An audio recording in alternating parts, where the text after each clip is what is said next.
संतों की धरती ने एक बार फिर मुझे और आप सबको अवसर दिया है कि हम यहाँ विराज कर कुछ भगवत चर्चा, भगवत कथा के विषय में संवाद करें।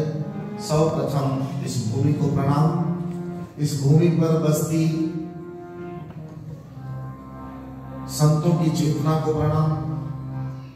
यहाँ के परिसर परिकर में उपस्थित ठाकुर श्री हरि और भगवान शंकर के चरण कमलों में दीन भाव से प्रणाम करते हुए यहाँ के सभी देव विग्रहों को प्रणाम।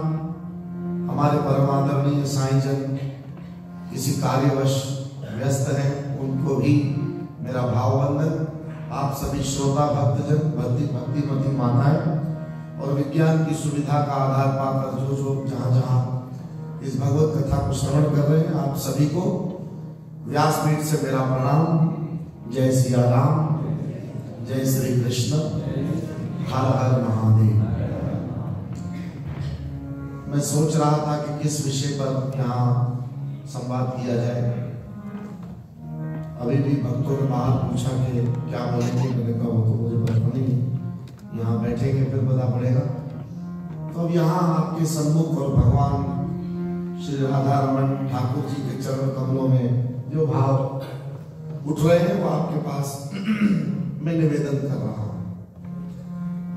शुरू यहीं से करो राम कथा की ये जो छुपाई है कि भगवान की कथा को श्रवण करने के अधिकारी कौन है,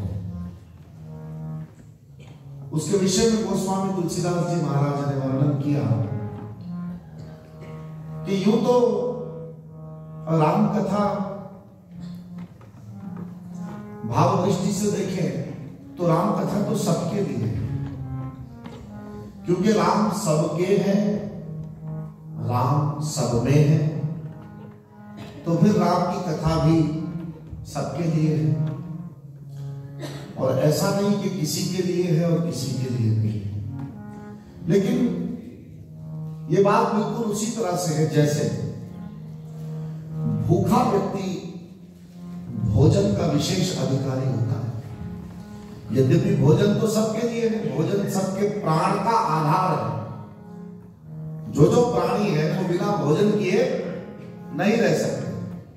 लेकिन जिसका पेट भरा हुआ है उस व्यक्ति को यदि पूछेंगे कि भोजन की वैल्यू क्या है, तो उस समय उसका जवाब इतना महत्वपूर्ण नहीं होगा जितना एक भूखे व्यक्ति का जवाब होता है। क्योंकि किसी भूखे व्यक्ति को जब आप पूछते हैं कि भोजन क्या है, तो वो कहेगा कि ये मेरा जीवन है।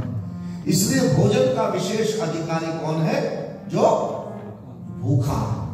यूं ही राम सबके है, राम सब में है, पर राम की कथा के विशेष अधिकारी वो है जिनको भगवान के नाम का श्रवण करने में और सत्संग करने में अत्यंत प्रीति है।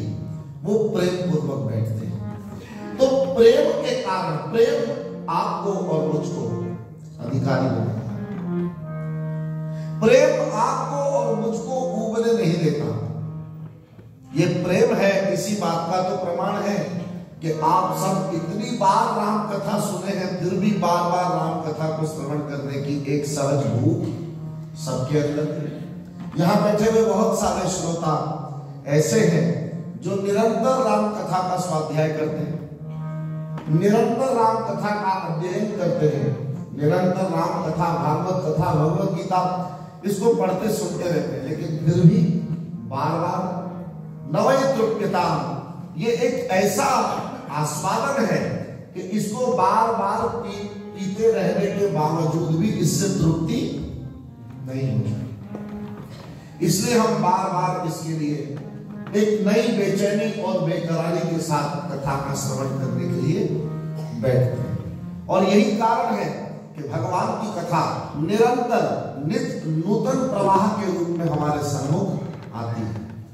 इसलिए सत्संग के प्रति सहज प्रीति ये हमारी होनी चाहिए। सत्संग के प्रति निरंतर और सहज प्रीति, सहज भूख भगवान की कथा को श्रवण करने की। तो सत्संग के प्रति प्रीति, अब ये सत्य हम कहां देखने जाएंगे? सत्य कोई वस्तु तो है नहीं कि हम यूं आपको इशारा करके बता दें कि जी ये सत्य है और इसमें आप। लेकिन हम लोगों की जो व्यवस्था है, हम कुछ इसी तरह का इशारा चाहते हैं कि भाई ये इतना गंभीर जो सत्य है, जिसकी महिमा शास्त्रों ने, वेदों ने, पुराणों ने, ग्रंथों ने और बड़े बड़े मनीषियों ने की है, इस सत्य को कोई व्यक्ति इदम इत्थ रूप से इशारा करके बता दे कि भाई यहां चले जाओ तो यहां आपको ये सत्य पूरा पूरा मिलेगा। उस सत्य को परब्रह्म परमात्मा भी कहते हैं। भागवत में जब भगवान का अवतार होता है तो 9 मर्तबा सत्यरित कह करके भगवान की स्तुति की गई। सत्यव्रतम सत्य परम त्रिसत्यम सत्यस्य योनिं निहितं च सत्ये सत्यस्य सत्यं मृत सत्य नेत्रं सत्यात्मकं त्वां शरणं प्रपन्ना।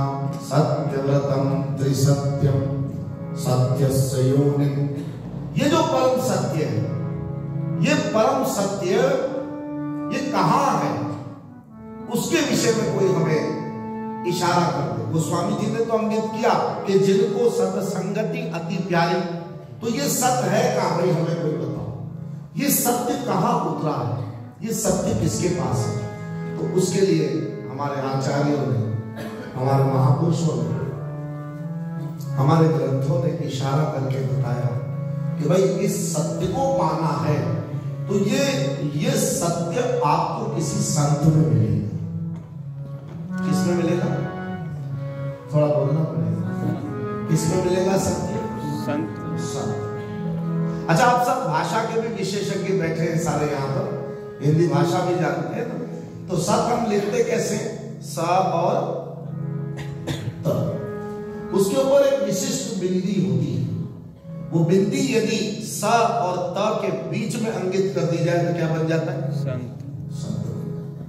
उस विशेष बिंदी से विभूषित जो सत्य है, वो सत्य जिन महापुरुषों के भीतर रहता है उनको संत कहते हैं।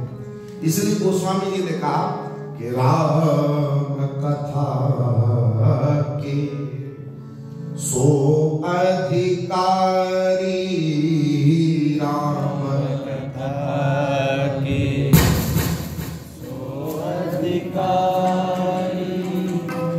जिनके सत्संगति अधिकारी, राम कथा के सो अधिकारी, राम कथा के सो अधिकारी, जिनके सत्संगति अधिकारी।